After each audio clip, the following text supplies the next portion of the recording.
Clap করে একটু।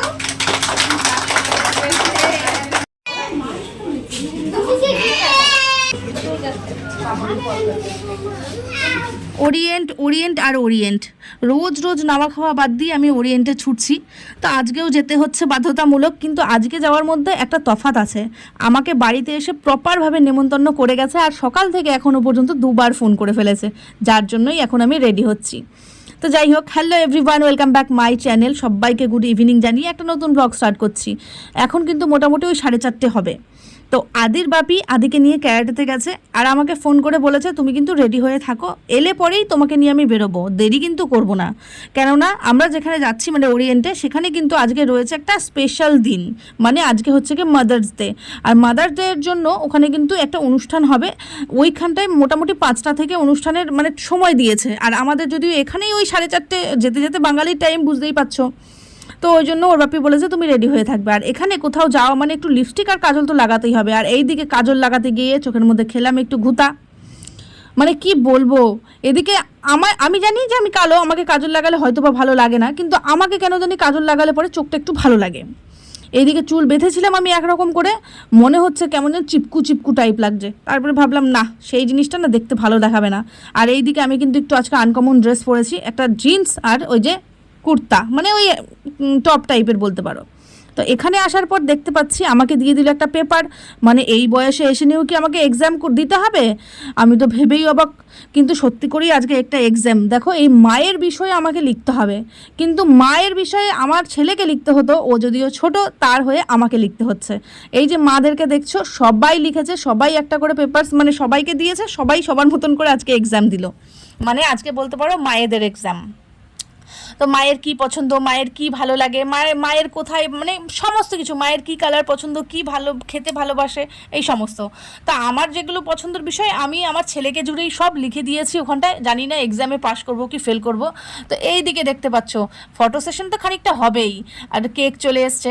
আর সব থেকে বড় কথা তোমাদেরকে তো বলাই হয়নি, এইটা বেসিক্যালি আমার যতদূর মনে হচ্ছে যারা যারা আমরা মান্থলি করে থাকি, মানে মান্থলি যেটা একটা এখানে অ্যামাউন্ট দিয়ে থাকি মাসে, সেই মান্থলি যারা যারা করে তাদেরকেই শুধুমাত্র ইনভাইট করেছে। হ্যাঁ, আমাকেও করে এসছে 2-3 দিন আগে, আমাকে এসে নিয়ে ইনভাইট করে দিয়ে গেছে, ম্যাম আপনাদেরকে কিন্তু আসতেই হবে, মাদার্স ডে আপনাদেরকে নিয়েই হবে। তো ওই জন্য ভাবলাম না, দেখতেই পাচ্ছ কয়েকজন, বেশি লোক নেই।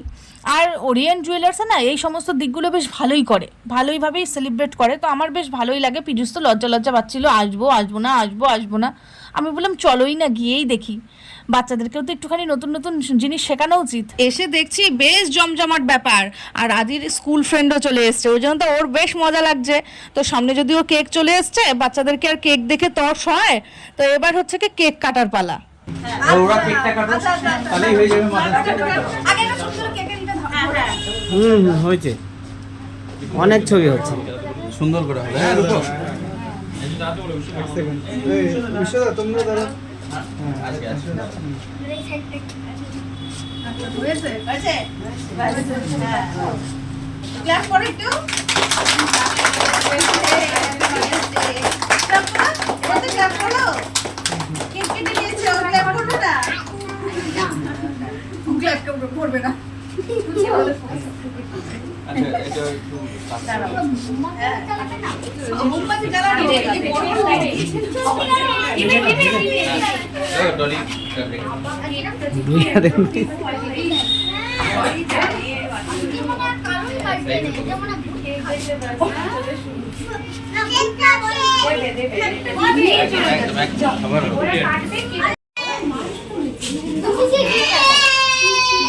খাবার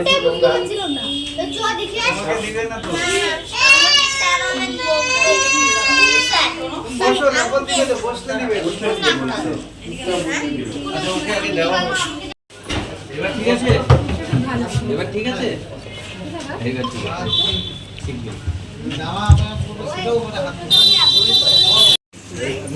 দেখছে এই যে তুমিও দাঁড়াবো, হ্যাঁ সামনে দাঁড়াই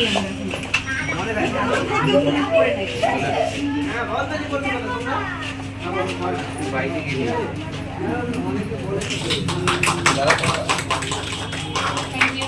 থ্যাংক ইউ ওরিয়েন্ট জুয়েলারিকে, তোমাদেরকে ধন্যবাদ। এরকম সুন্দর সুন্দর সব প্রোগ্রাম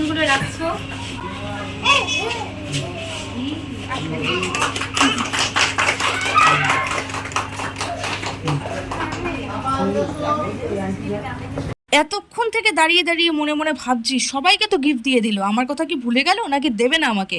তারপরে দেখছি না, ভোলেনি, ঠিক ডেকেছে। তো এই যে গিফটটা নেওয়ার সময় মনে হচ্ছে কত মহান কাজ করেছি, গর্ব সহিত গিফটটা নিচ্ছি জানো। জানি না ছোট কি বড়, কিন্তু গিফট তো গিফটই। এদিকে যদিও অনেকটা সময় হয়ে গেছে এসছি, সেই 4:30 5টার দিকে এসছি, আর এই যে যাচ্ছি, সবাই সবার বাড়ির উদ্দেশ্যে রওনা দিচ্ছে। তো পীযুষও অনেকক্ষণ থেকে তাগাদা দিচ্ছে, চলো চলো চলো। তো বাড়িতে যাব, বাড়িতে গিয়ে নিয়ে তারপরে তোমাদেরকে দেখাবো গিফটগুলো। আর কি দিল বলো তো, আর কেন দিল? গিফট দিল হলো গে এখানে এসে নিয়ে আমরা পার্টিসিপেট করেছি তার জন্য। পাস করেছি কি ফেল করেছি এক্সামে সেটার কিন্তু কোনো ব্যাপার আজকে নয়, কেননা ওরা পেপারসগুলো দেখবে, দেখার পর পরে আমাদেরকে রেজাল্ট জানাবে। তো আজকে যে গেলাম পার্টিসিপেট করার জন্য, কি দিল? দিল হচ্ছে কি এই যে লাল কালারের প্লাস্টিকে মোড়ানো দেখতে পাচ্ছ, আর এই যে হলদিরামের একটা সোনপাপড়ির প্যাকেট। তো এই জিনিসগুলো পেলে পরেই না বেশ ভালো লাগে জানো।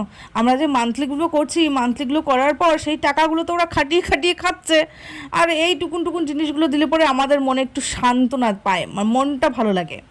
তো ভাবছি তোমাদেরকে একটুখানি খুলে দেখাই, ছোট হোক বড় হোক গিফট তো গিফট। আর কি বলো তো, আর ওই যে লাল প্যাকেটে মোড়ানো ওটা যত সম্ভব আমার মনে হচ্ছে একটা হচ্ছে ওই যে কফি মাগগুলো দিয়েছে। তো ছেলে তো ওই ঘরে বসে রয়েছে, আমি এখনও পর্যন্ত ফ্রেশ হতে পারিনি, মানে ফ্রেশ হইনি, আমি জাস্ট তোমাদেরকে গিফটটা দেখাবো বলে বসে রয়েছি। আর এই যে এটা পরের দিকে খাবো শান্তি করে, এখন আর কিচ্ছু করব না।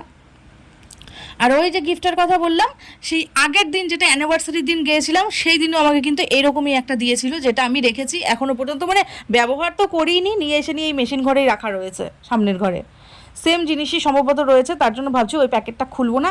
গিফট তো অনেককে দিতে হয়, কখনো কখনো কাউকে দিয়ে দেবো, এগুলো খুব একটা টাকা মানে দামি জিনিস নয়, বুঝতে পারছো। এই খুব জোর 60-70 টাকা হবে, কিন্তু সেইটাই গিফট যেটা 50-60 টাকার পেয়েছি সেটাও পেয়েছি একটা। এইদিকে যদিও আমি ড্রেস ফ্রেস কিচ্ছু সারিনি, অনেকটাই বেলা হয়ে গেছে, ছেলেকে আমাকে পড়তে বসাতে হবে, তারপরে টিফিন খেতে দিতে হবে, পীযুষ আবার ব্যাডমিন্টন খেলতে যাবে। অনেক অনেক ঝামেলা গো, অনেক ঝামেলা, সংসারে ভালো করে কাজকর্মও করিনি, বাসনপত্র ওরমই রাখা রয়েছে। তো যাই হোক, আমি ফ্রেশ হই, কাল দেখা হবে নতুন একটা ব্লগে, খুব ভালো থাকবে।